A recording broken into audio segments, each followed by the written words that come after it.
chuva maravilhosa que tanto que a gente precisava, a terra precisava. O Senhor faz presente em nossas vidas.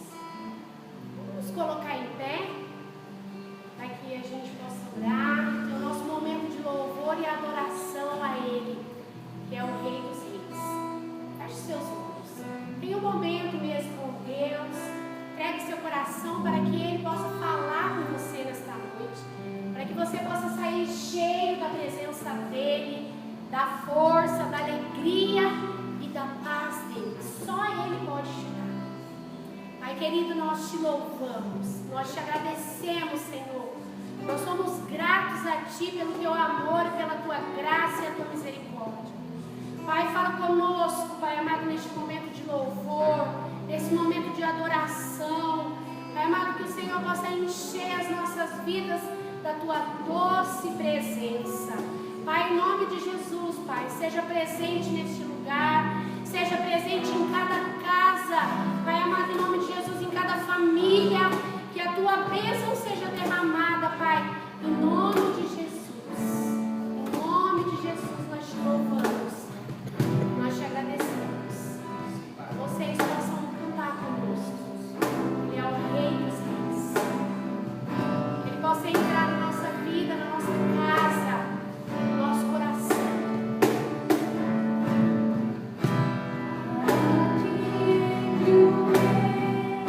Jesus.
importância de continuarmos sendo generosos e gente que compartilha aquilo que Deus coloca na nossa mão, mas também como hoje foi um dia em que todos nós, cidadãos de Ribeirão Claro e outros espalhados pelo Brasil afora, foram às urnas fazer suas escolhas.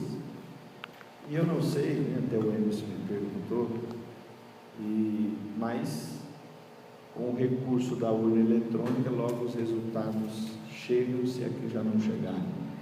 Então eu quero, antes de repartir a palavra nessa noite, de nós orarmos, colocando a vida daqueles que já foram escolhidos, ainda que não tenhamos o resultado, se alguém aqui sabe, mas talvez não integralmente, mas colocando a vida desses homens e quem sabe mulheres na presença de Deus, até mesmo aquele ou aquela que não foi escolhido, quem sabe por nós, mas que irá nos representar de algum modo, né?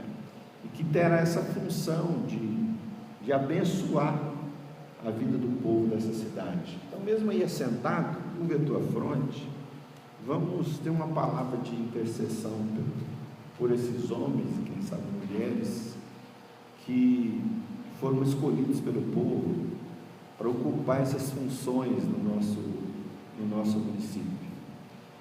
Pai, nós queremos te louvar por essa oportunidade que temos de irmos fazer escolha, de irmos escolher com discernimento que o Senhor nos deu, aquele ou aquela que no nosso julgamento deve ocupar uma função como representante dos interesses do município de Ribeirão Claro.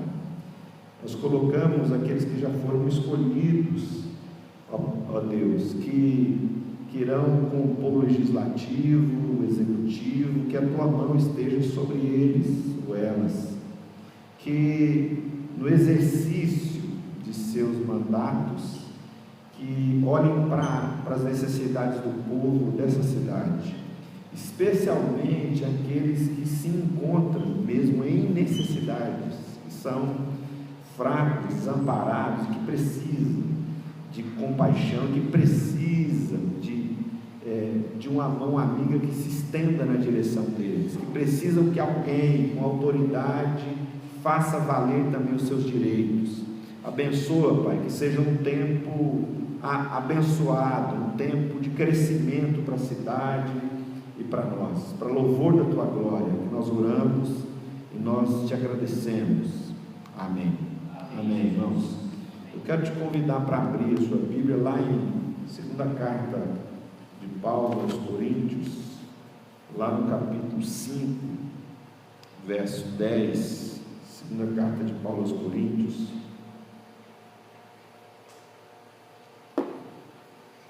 capítulo 5, verso 10 ao 13.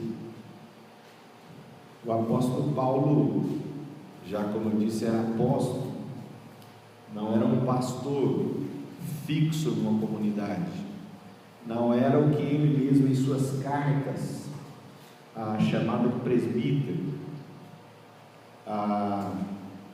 não era alguém que pastoreava fixo por 20 anos, 30 anos numa igreja, mas o apóstolo Paulo abriu muitas igrejas, plantou muitas igrejas, e mesmo quando estava distante, escrevia cartas para essas igrejas, orientando essas igrejas, lembrando aos irmãos e irmãs o que ele já havia ensinado, pregado, ministrado.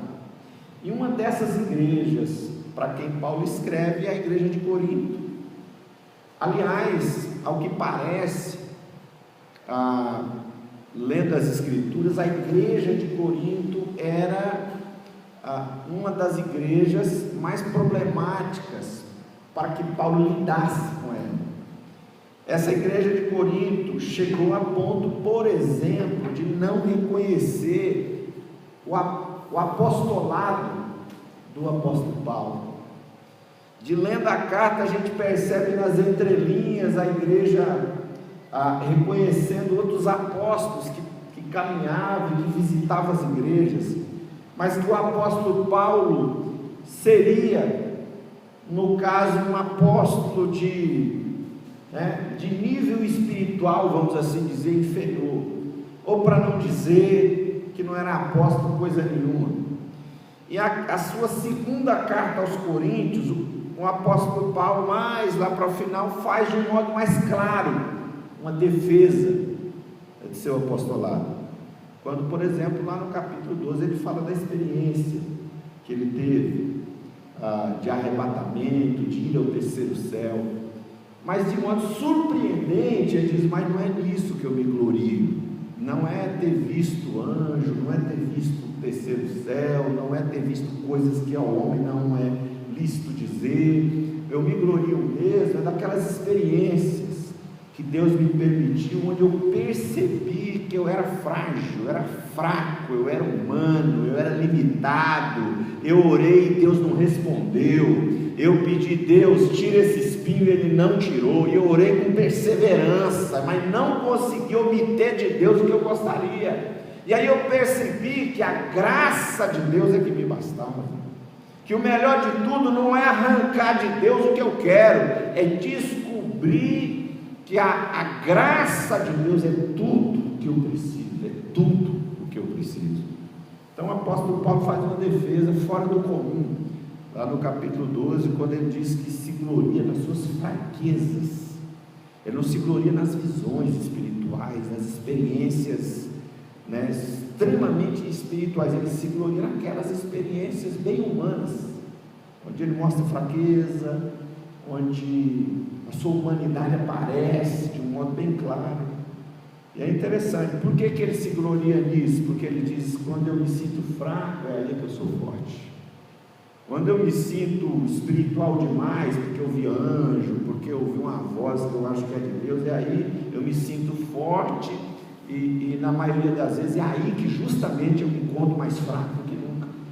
Mas eu descobri que quando eu me sinto, eu me percebo fraco, o poder de Deus se aperfeiçoa na minha fraqueza, e aí acontece algo extraordinário. Então essa é a carta que Paulo escreve aos Coríntios. Se você ler o primeiro capítulo, Paulo vai falar, por exemplo, de consolação, vai falar que chegou um ponto de se desesperar da própria vida. Então é um momento difícil que o apóstolo Paulo tem vivido, ele, na sua caminhada ministerial, e também difícil com a igreja de Corinto. Então vamos pensar assim: Paulo está num momento difícil, e num momento difícil, o que é que nos sustenta? O que é importante a gente se lembrar em momentos difíceis? Tem duas coisas que, nesses versos que nós já vamos ler, Paulo traz a lembrança, são muito importantes. Paulo traz a lembrança, a ideia de conhecer o temor de Deus, tem algo que Paulo conhece, o conhecimento que Paulo tem é importante, é o que sustenta ele nesse tempo difícil com a igreja de Corinto, difícil também na sua vivência de apóstolo. Chegou a viver a experiência de se desesperar da própria vida, é Paulo dizendo isso, não é brincadeira. E o apóstolo Paulo também diz que, se aqui nas entrelinhas, que ele se gloria, esse gloriar não é simplesmente um se orgulhar, mas é também uma espécie de alegria. Ele se alegra, e ele não se alegra, por exemplo, na aparência, mas no coração. Então tem duas coisas basicamente que são importantes para Paulo nesse tempo difícil: conhecimento e a alegria. O conhecimento e a alegria. Bom, o que Paulo conhece? Que conhecimento é esse que Paulo tem?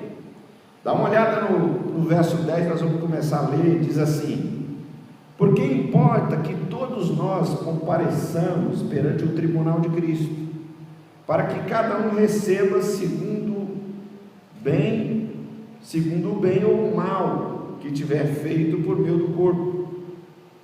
E assim, conhecendo o temor do Senhor, persuadimos os homens e somos cabalmente conhecidos por Deus. E espero que também a vossa consciência nos reconheça. Não vos recomendamos novamente a vós outros, pelo contrário, damos-vos ensejo de vos gloriardes por nossa causa, para que tenhais o que responder aos que se gloriam na aparência e não no coração. Porque se enlouquecemos é para Deus, e se conservamos o juízo é para vós outros. Amém? Que Deus nos ministre, Deus nos esclareça, traga luz para o nosso coração. Bom, Paulo fala que ele conhece, verso 11 diz: e assim conhecendo o temor do Senhor. O que Paulo conhece? Que conhecimento é esse que Paulo faz menção aqui? O conhecimento do temor do Senhor. Temor, nós sabemos que pode ser traduzido por medo ou respeito, reverência. Então Paulo conhece o que é ter reverência ao Senhor. O que um homem, uma mulher que tem reverência, que tem respeito pelo Senhor, o que esse homem carrega no coração? Que visão de mundo esse homem tem? Paulo diz assim no verso 10: porque importa que todos nós compareçamos perante o tribunal de Cristo.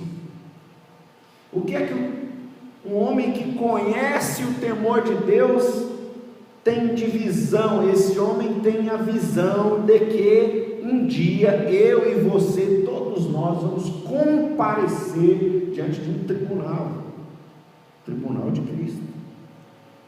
Nós vamos nos apresentar diante de Cristo. E estar diante de Cristo, irmãos e irmãs, do tribunal de Cristo, não é como estar diante de um estranho. Não é, por exemplo, como estar diante do seu esposo, da sua esposa. Porque o seu esposo, sua esposa, por mais que ele te conheça, jamais ele ou ela te conhece como Cristo te conhece. Jamais. Aliás, nem nós mesmos nos conhecemos como Cristo nos conhece. Então, não estar diante do tribunal de Cristo, irmãos, é estar diante do qual não podemos esconder nada fica oculto, nada fica escondido, nada passa desapercebido, absolutamente nada, tudo está exposto diante dele, tudo, absolutamente tudo.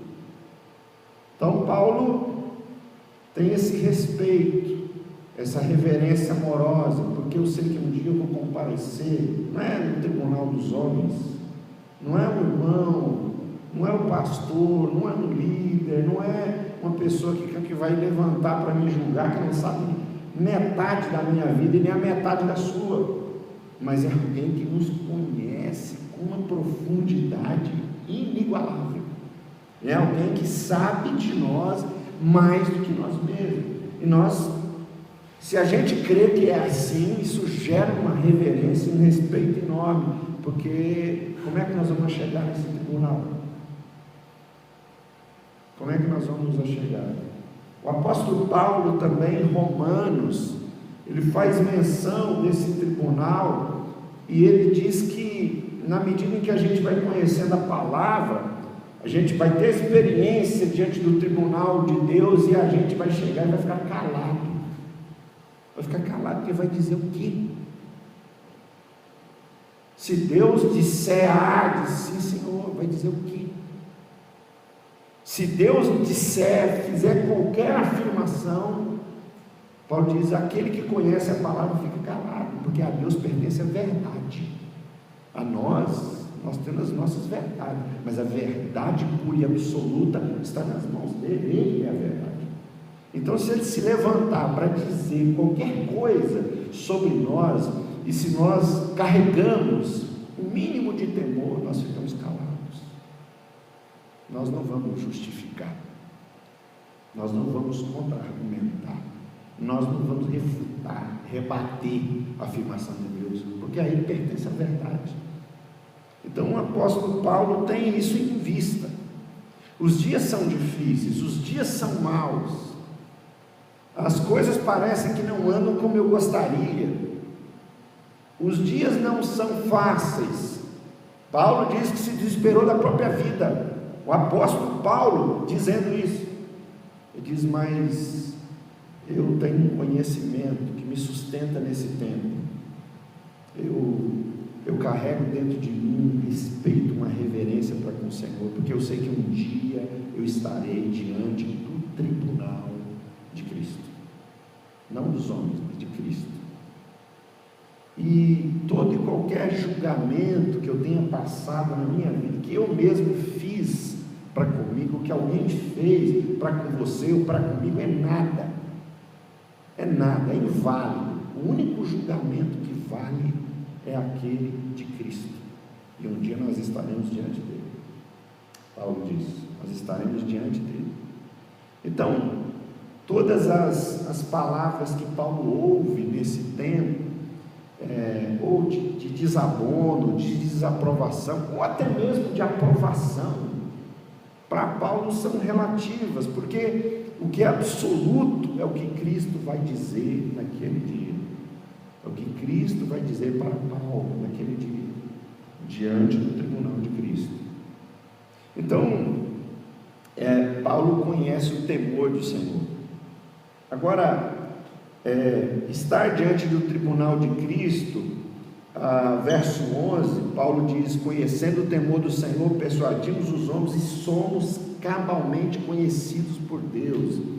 Estaremos diante de um Deus que nos conhece de ponta a ponta, que nos conhece do início ao fim, que nos conhece externamente e internamente, que sabe das minhas ações e das minhas intenções, porque as pessoas podem conhecer as nossas ações, algumas delas, mas as nossas intenções, nem a gente, até nós mesmos nos surpreendemos. Quando a gente tem um mínimo de sinceridade, a gente se surpreende, perceber que talvez a nossa intenção estava oculta. Na medida em que vamos caminhando, nós percebemos uma intenção que estava escondida por trás das nossas ações, que a gente achava que eram boas, e eram mesmo, só que carregavam uma intenção estranha, esquisita, e que nós mesmos, num primeiro momento, não conseguimos discernir. Na medida que vamos caminhando, aquilo vai se revelando para nós, mas isso nunca esteve escondido para Deus, esteve para nós, para os outros, mas para Deus, que nos conhece cabalmente, de ponta a ponta, do início ao fim, por dentro, por fora, para Deus nunca nada esteve escondido. Então, Paulo conhece o temor de Deus, sabe que Deus o conhece totalmente, e é interessante que Paulo tem verso 11, ele diz assim: eu espero. Olha o que Paulo espera, interessante. Eu espero que também a vossa consciência nos reconheça. E aqui a palavra reconhecer é da mesma raiz da palavra conhecer, que Paulo citou antes. Conhecer o temor do Senhor, Deus me conhece cabalmente. Paulo está dizendo assim, é como se Paulo dissesse assim: eu gostaria que vocês, irmãos de Corinto, me conhecessem a minha consciência como Deus conhece. Que coisa extraordinária! Eu queria que vocês conhecessem a minha consciência como Deus me conhece. Eu gostaria muito, e eu espero, eu tenho essa expectativa, que um dia vocês conheçam o que habita dentro de mim como Deus conhece. Olha que interessante. Talvez muitos de nós digam: Deus me livre dessa experiência, dos irmãos conhecerem a minha consciência. Deus me livre de fulano conhecer o que se passa, o que são as minhas intenções. Mas Paulo diz: eu espero. que um dia vocês me conheçam como Deus me conhece. Olha que coisa extraordinária. Já pensou a gente poder dizer isso aí? Já pensou a gente começar a almejar isso aí? Eu espero que as pessoas com quem eu convivo, que me conhecem muito distantemente, só superficialmente, um dia elas me conheçam como Deus me conhece. Que coisa extraordinária. E isso é que sustenta Paulo nos dias difíceis. Eu tenho uma esperança que um dia esse pessoal vai parar de olhar para a fachada da minha casa, e um dia eles vão entrar na minha casa, vão entrar no meu coração, eles vão me conhecer, eles vão saber o que mora dentro de mim, o que eu mais desejo, qual é o meu maior sonho, o que eu, nas minhas orações, quando eu me coloco de joelhos, o que é que eu tanto clamo para Deus, o que é o meu desejo mais intenso, qual é a minha oração mais fervorosa, o que é que me faz chorar na presença de Deus. Um dia eu espero que esses irmãos me conheçam assim, como Deus me conhece, porque Paulo tem convicção, como não é diferente comigo e com você, de pessoas que nos conhecem simplesmente na fachada, de fora, na aparência. E aí por isso entra uma segunda coisa que sustenta Paulo nos dias difíceis, é esse conhecimento que Paulo tem. Mas segundo, o que sustenta Paulo nesse tempo difícil, no verso 12, quando ele diz para os irmãos assim: eu não vou, não nos recomendamos novamente, eu não vou me recomendar para vocês, do tipo, me aceitem como apóstolo, porque eu tenho essa experiência espiritual, porque por isso e por aquilo outro eu sou um apóstolo. Eu não vou ficar me recomendando para vocês. Paulo diz, mas pelo contrário, eu dou oportunidade para vocês, verso 12, se gloriar por minha causa, para que vocês tenham que responder àqueles que se gloriam na aparência e não no coração. Veja, Paulo vai falando para a igreja de Corinto, e aqui começa a citar sutilmente outros apóstolos que estavam influenciando a igreja de Corinto, e esses apóstolos, diferente de Paulo, a alegria deles estava na aparência, e Paulo diz, a minha está no coração. A minha alegria não vem da aparência, a minha alegria não vem de um mero comportamento, que eu posso ter um comportamento santíssimo, chamar todo mundo de irmão, dizer a paz do Senhor, dizer vou orar por você, que Deus te abençoe, vá com Deus, enfim, usar palavras santas e ter um comportamento piedoso. Paulo diz, mas não é isso que me gloria, não é isso que gera alegria em mim, eu não me alegro, a minha alegria não está aí.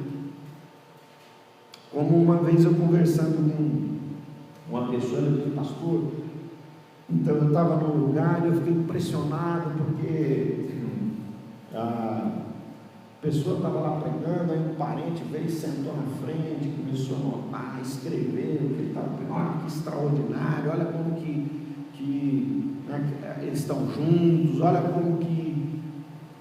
Eu falei, eu não me apego a essas coisas.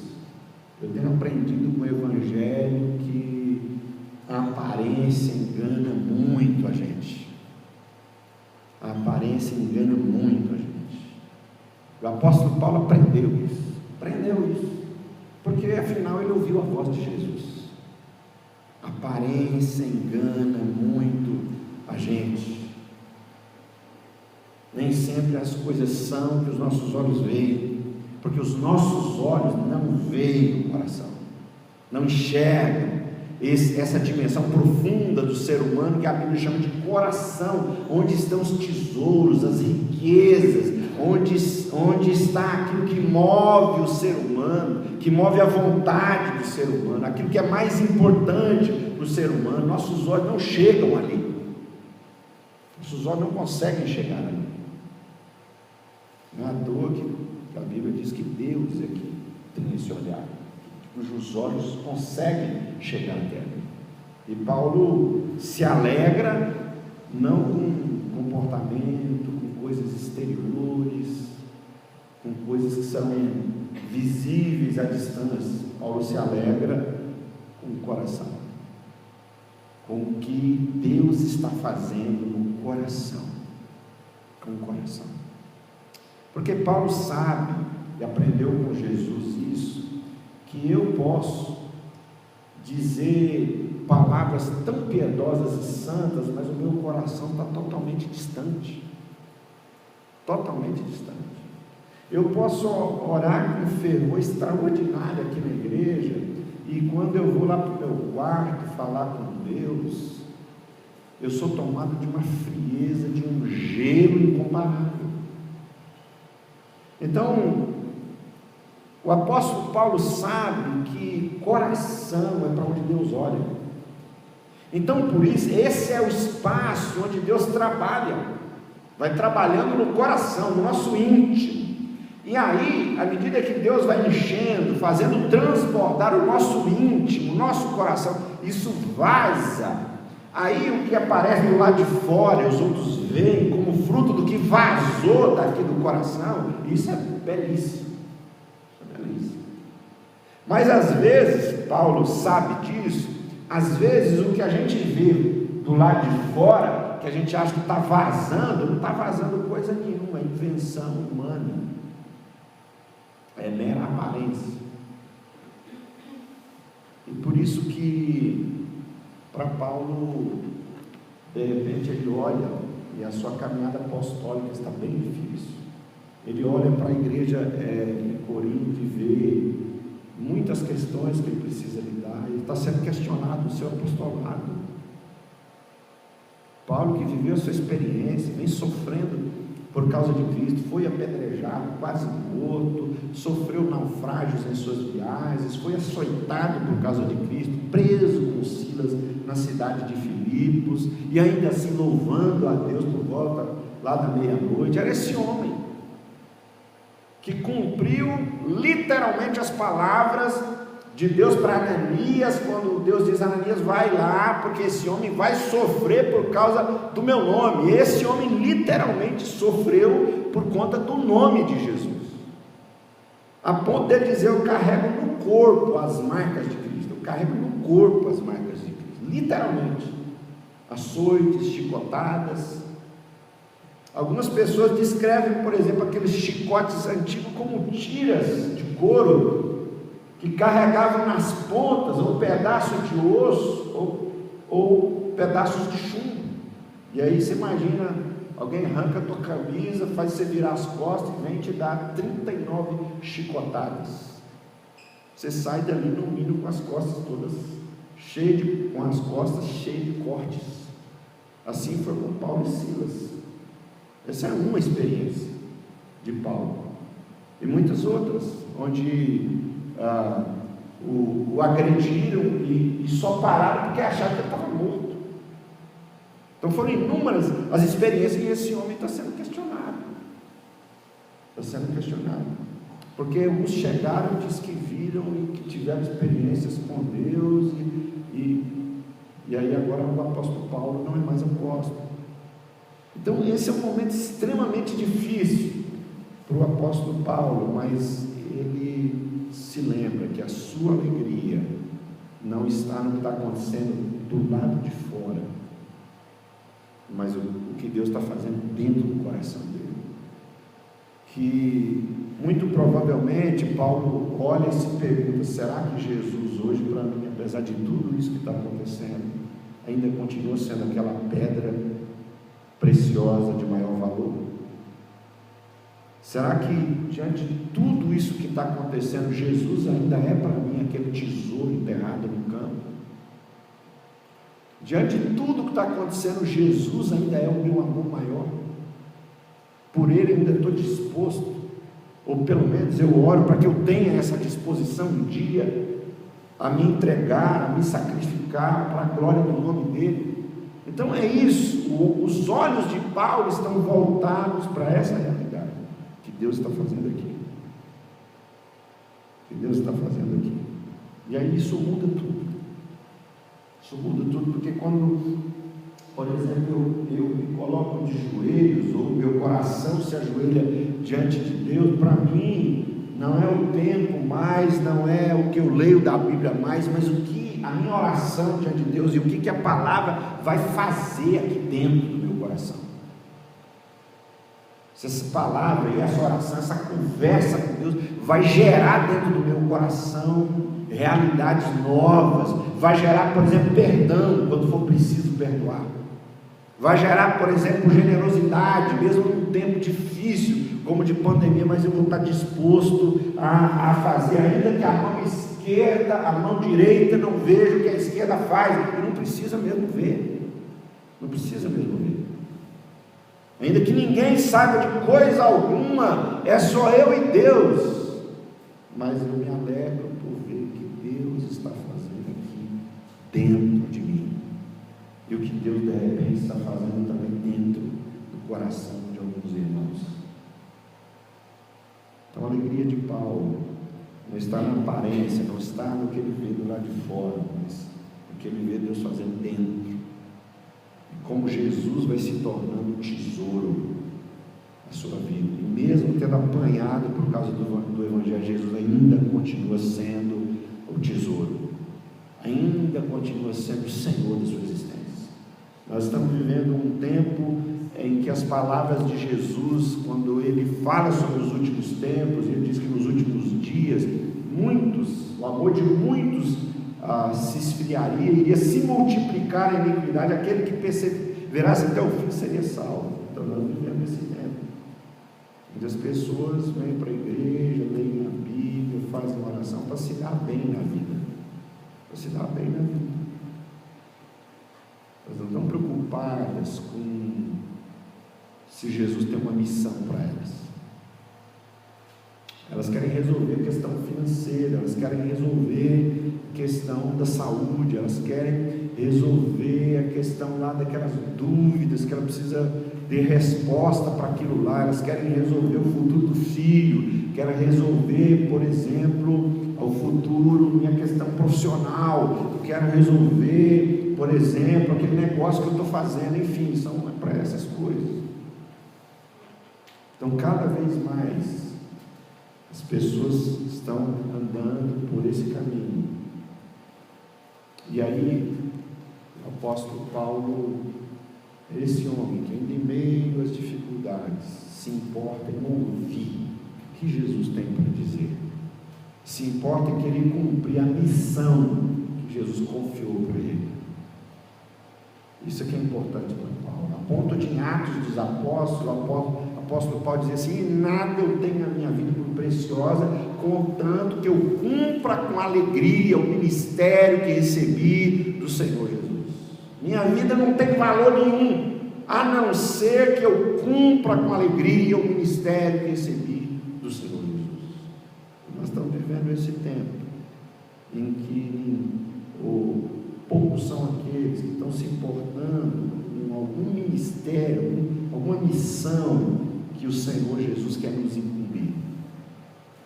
As pessoas estão bem preocupadas em orar para ver se Jesus vai cumprir o desejo delas. Por isso, nessa noite, eu quero te convidar, você se colocar de pé, lembrando as palavras de Paulo. Um dia, irmãos, nós estaremos diante do tribunal de Cristo. Estaremos diante do tribunal de Cristo. Daquele que nos conhece de ponta a ponta. De ponta a ponta. E aí, alguns podem dizer, ou perguntar, o que nós iremos apresentar para ele? E se ele perguntar para a gente assim: escuta, como é que você viveu a sua vida? Não, eu estava tentando me dar bem nisso, o Senhor estava tentando resolver, eu me desgastei bastante, eu tinha que resolver essa questão minha, tinha um problema de saúde aqui, estava preocupado com o futuro dos meus filhos. Mas como assim o futuro? Não, a profissão deles, a vida financeira deles. Escuta, mas o que você fez da sua vida? Eu tinha tantos planos para você, eu queria contar com você, E o apóstolo Paulo foi esse homem que me inspira e inspira a cada um de nós, porque esse homem era um homem com quem Deus podia contar. Então eu quero te convidar nessa noite, quem sabe orar e dizer: Senhor, eu quero em tempos difíceis me lembrar de que um dia o Senhor vai me perguntar, ou o Espírito Santo já vem me perguntando: filho, o que você está fazendo com a vida que eu te dei? A vida não é só comer, trabalhar, pagar conta, fazer conta, pagar conta, fazer conta. A vida é mais. E o Senhor, que é Senhor da vida, Ele nos dá uma missão. Ele quer contar conosco. Quem sabe hoje é dia de eu e você dizer: Senhor, conta comigo, conta comigo. É tempo de pandemia, as coisas estão assim nubladas, não dá para enxergar direito o futuro, mas uma coisa eu sei, Senhor, minha vida não tem valor se não for para servir o Senhor. Conta comigo, conta comigo. Quando você ouve essa canção, coloque a sua vida, fale com Deus. Ele é o nosso Pai, Ele é que nos ama, Ele é que nos conhece.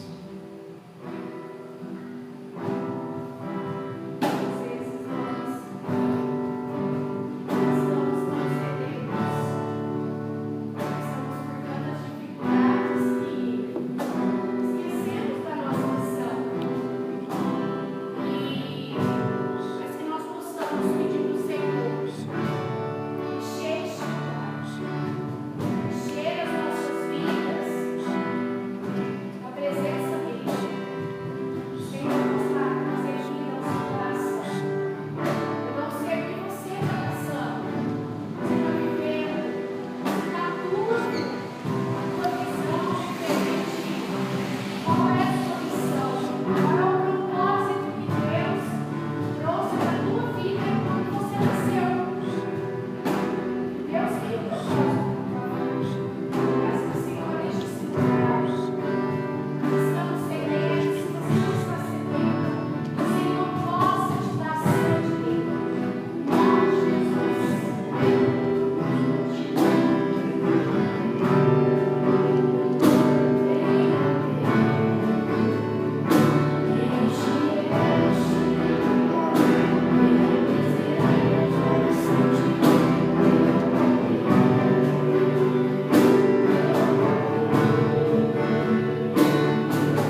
Tua presença se manifesta em nós, através de nós. Te louvamos, Senhor, te bendizemos, porque Teu nome é santo, porque o Senhor é justo e bom, fiel e verdadeiro. Te louvamos, Pai, pela vida do apóstolo Paulo, que foi um homem tão usado por Ti, que nos inspira, que o Senhor usou para escrever cartas que hoje ainda tocam e ministram ao nosso coração. Escrever palavras que vieram do Teu coração para o coração da Tua igreja. Nós te bendizemos, Senhor, que nesse tempo, onde cada um enfrenta, Senhor, as suas dificuldades, certamente nós não passamos pela mesma experiência do apóstolo Paulo em nossos dias, mas cada um carrega seus dilemas, cada um carrega suas dificuldades, cada um precisa lidar com seus problemas, mas que no meio de tudo isso, Senhor, nós não nos esqueçamos, entendemos, Senhor, que um dia nós vamos comparecer diante do tribunal de Cristo. Quem sabe Ele, que é Senhor de todas as coisas, também Ele pode nos perguntar o que fizemos da nossa vida. Oh Espírito Santo de Deus, renova no nosso coração, Senhor, nessa noite, comprometimento com aquilo que o Senhor nos chamou para fazer no Teu nome, para que nós digamos como Paulo: em nada tenho a minha vida por preciosa, a não ser que eu cumpra com alegria o ministério, a missão que eu recebi do Senhor Jesus. Senhor, se nessa caminhada, lidando com os problemas, nós nos esquecemos da missão que nós recebemos do Senhor Jesus, renova nessa noite nos nossos corações a convicção de qual é a nossa missão como igreja, que recebemos não de homens, mas do Senhor Jesus. A missão que recebemos, renova em nosso coração a alegria, Senhor, a alegria de cumprir a missão que recebemos do Senhor Jesus, de, ao lidarmos com os nossos problemas, Pai, olharmos e perguntarmos para o Senhor o que o Senhor está fazendo no nosso coração, a examinarmos o nosso coração, se nós temos permitido a Deus que o Senhor trate, trabalhe, modele, restaure o nosso coração, porque nós não vivemos mais pela aparência, a nossa alegria não está mais na aparência, a nossa alegria não está mais no exterior, no comportamento. A nossa alegria está em ter um coração transformado, um coração quebrantado, um coração rendido, um coração que tem Jesus como uma pérola de maior valor, como um tesouro escondido num campo, como todo o sentido da nossa existência, como aquele que é o nosso chão, é o nosso teto, como aquele que é o começo, é o meio, é o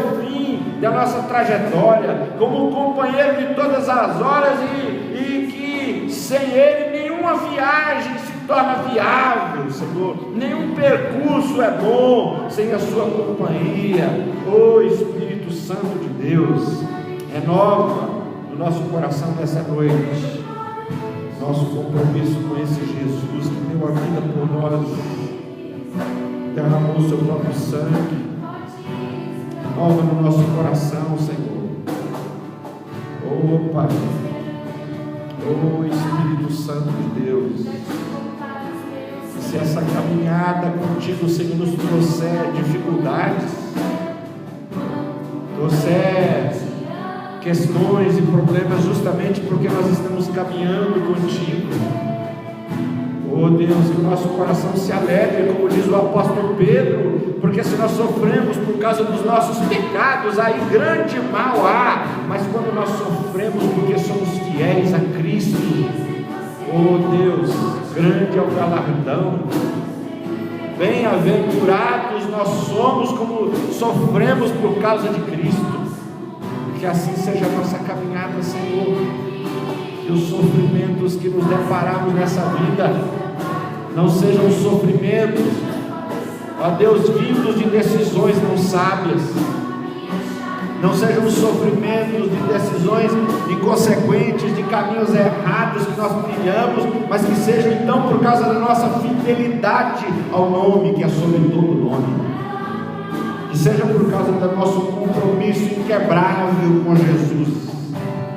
Ô Espírito Santo de Deus, renova no coração do teu povo, dos teus filhos, das tuas filhas, as palavras do apóstolo Paulo, porque nada tenho a minha vida por preciosa, contanto que cumpra com alegria o ministério que eu recebi das mãos do Senhor. Que seja assim, esse seja o Espírito que conduza os nossos corações, que conduza a caminhada da tua igreja, Pai, em nome de Jesus. Aleluia. Glórias a ti, Senhor. Aleluia, Deus. Oh, Espírito Santo de Deus.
Graça e glória sobre nós, que o Senhor nos envolva em seus braços de amor, que o Senhor nos fortaleça na caminhada e que diante dos problemas, dos desafios, nós não nos esqueçamos que o Senhor nos chamou para uma missão que tem a ver com a eternidade, que o Senhor renove em nós a alegria de servi-lo, que nós sirvamos de todo o nosso coração, Senhor, debaixo do sopro do teu Espírito, que o amor de Deus, o Pai, que a graça de Jesus Cristo, nosso Senhor, e que toda consolação, toda ajuda, todo auxílio do Espírito que é santo, se derrame sobre nós, e que nós caminhemos em fidelidade a Ti, hoje e sempre, para a glória do Teu nome.